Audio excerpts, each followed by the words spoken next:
Hello students, நம்ம வந்து Praveen உத்ராத்தில் second பேப்பரில் 6th கொஸ்டினுக்கான டிப்பனி பார்த்துக்கிட்டு இருக்கோம். அதில் நம்ம வந்து கன்னௌஜி கடைசியாக பார்த்தோம். இப்போ வந்து அர்த்த சங்கோச், இதுவும் இந்த தடவை இம்பார்ட்டண்ட் ஸ்டூடெண்ட்ஸ், இம்பார்ட்டண்ட்டாக இருக்கிற டிப்பனியில் இதுவும் ஒன்று. ஏன்னா உங்களுக்கு 2 கேட்குறாங்க 10 மார்க்குக்கு. இது சிம்பிளாக நீங்கள் அழகாக எழுதலாம் ஸ்டூடெண்ட்ஸ். உங்களுக்கு நல்லா புரிஞ்சுதுன்னா ஓனா கூட எழுதிடலாம்.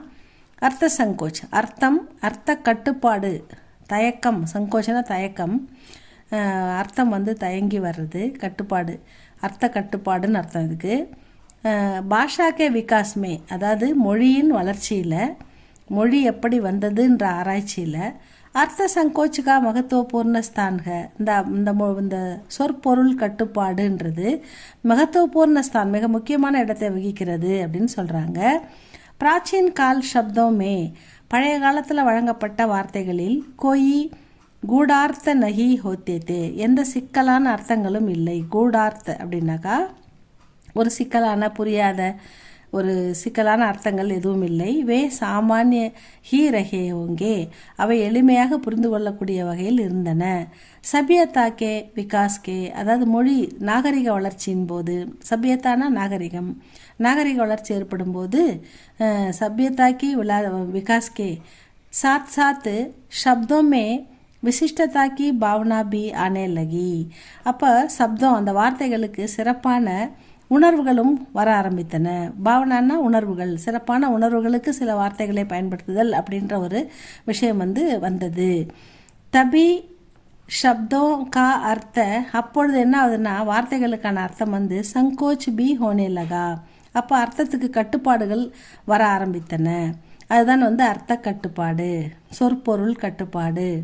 பிராச்சீன் காலமே, பழைய இதுக்கு 2 உதாரணம் சொல்கிறாங்க. பிராச்சீன் காலத்தில் மிருக அப்படின்ற அர்த்தத்துக்கு சப்தக்கோ, அந்த மிருகுன்ற வார்த்தைக்கு சப்தக்கா பிரயோகு சபி ஜான்வரோं के लिए होता था. எல்லா மிருகத்துக்குமே மிருக் அப்படின்ற வார்த்தை, மிருகங்கள் அப்படின்றதுக்கு மிருக் அப்படின்னா எல்லா அனிமலையும் குறிக்கும், எல்லா விலங்குகளையும் குறிக்கும் அப்படின்னு இருந்தது பழைய காலத்தில். ஆஜ் பி, இப்போ கூட சாரே ஜான்வரோं के ராஜா, எல்லா விலங்குகளுக்கும் ராஜா எதுன்னா ராஜாக்கோ, அந்த ராஜாவை மிருகராஜ் அப்படின்னு, அனிமல்களின் தலைவன் அப்படின்னு, மிருகத்துக்கெல்லாம் ராஜா அப்படின்ற மாதிரி. ஷேர் ககத்தேங்க, ஷேர் அதை சிங்கத்தை சொல்லுவாங்க. லேக்கின் பட் இப்போல்லாம் இந்திமே மிருக அப்படின்றதுக்கு அர்த்த संस्कृचित होकर सिर्फ हिरन के लिए प्रयुक्त होता है. இப்போ என்னென்னா அது அர்த்த சுருக்கம், அர்த்த கட்டுப்பாடு வந்ததுக்கு பிறகு அதை ஒன்லி மான் அப்படின்றதுக்கு மட்டும், ஹிரன் அப்படின்றதுக்கு மட்டும் மிருகன்ற வார்த்தையை பிரயுக்த ஹோத்தாக பயன்படுத்துகிறார்கள். இசிகோ அர்த்த சங்கோச் ககத்தேக, இதை தான் அர்த்த கட்டுப்பாடு, சொற்பொருள் கட்டுப்பாடு என்று அழைக்கிறார்கள். इसी प्रकार बार्या का अर्थ भी स्त्री या कन्या बहन माता आदिता.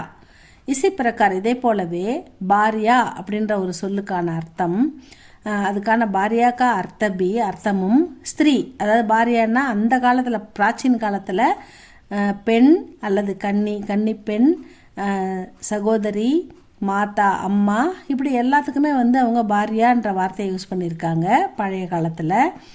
மகராஜ் பட் இப்போ அர்த்த சங்கோச் கே காரன், சொற்பொருள் சுருக்கம் கட்டுப்பாடு, அதுக்கான அது ஏற்பட்ட பிறகு பாரியா கா அர்த்த சிர்ஃப் பத்னி கே ரூப் மே பிரயுக்த் கியா ஜாத்தா ஹை. பாரியா அப்படின்றதுக்கான அர்த்தம் ஒன்லி, சிர்ஃப்னா மட்டும், பத்னி மனைவிக்கு மட்டுமே, பத்னி ஒய்ஃபுக்கு மட்டும், கே ரூப்புமே பிரயுக்த யூஸ் பண்ணுறாங்க. பிரயுக்த கியா ஜாத்தாக, மனைவி அப்படின்ற சொல்லுக்கு மட்டுமே இந்த பாரியான்ற அர்த்தத்தை இப்போ யூஸ் பண்ணுறாங்க. இஸ் பிரகார் ஜப் கிசி சப்த கா அர்த்த சங்ஸ்குச்சித், அதாவது இப்போ எந்த ஒரு வார்த்தைக்கான அர்த்தங்களும் சுருக்கப்பட்டு அர்த்தக்கிய ரூபமே பரிவர்த்தன் ஹோ ஜாத்தா, அர்த்தமே அதுக்கு மாற்றம் அடைகிறது. பரிவர்த்தனா மாற்றம். அர்த்தக்கே ரூப்மே அது உருவத்தில் மாற்றம் அடைகிறதுன்னு சொல்கிறாங்க. தப் உசே ஹம், அதை தான் நம்ம மாற்றம் அடையும் போது அதை அர்த்த சங்கோச் கரத்தேக, அதுதான் வந்து சொற்பொருள் கட்டுப்பாடு என்று நாம் அழைக்கிறோம் அப்படின்னு சொல்கிறாங்க. இவ்வளோ தான் ஸ்டூடெண்ட்ஸ் இந்த அர்த்த சங்கோச். இது உங்களுக்கு ஈஸியாக இருக்கும். 2 எக்ஸாம்பிளை நீங்கள் எழுதினாலே போதும். இந்த பாரியான்ற எக்ஸாம்பிள், அடுத்தது இந்த மிருகன்ற எக்ஸாம்பிள் 2 எழுதினா கூட உங்களுக்கு அர்த்த சங்கோச்சுக்கான மார்க் போட்டுருவாங்க. இதை படித்து எழுதுங்க. இது உங்களுக்கு பிடிச்சிருந்தால் லைக் பண்ணுங்கள், ஷேர் பண்ணுங்கள், சப்ஸ்கிரைப் பண்ணுங்கள் ஸ்டூடெண்ட்ஸ். தேங்க்யூ ஃபார் வாட்சிங்.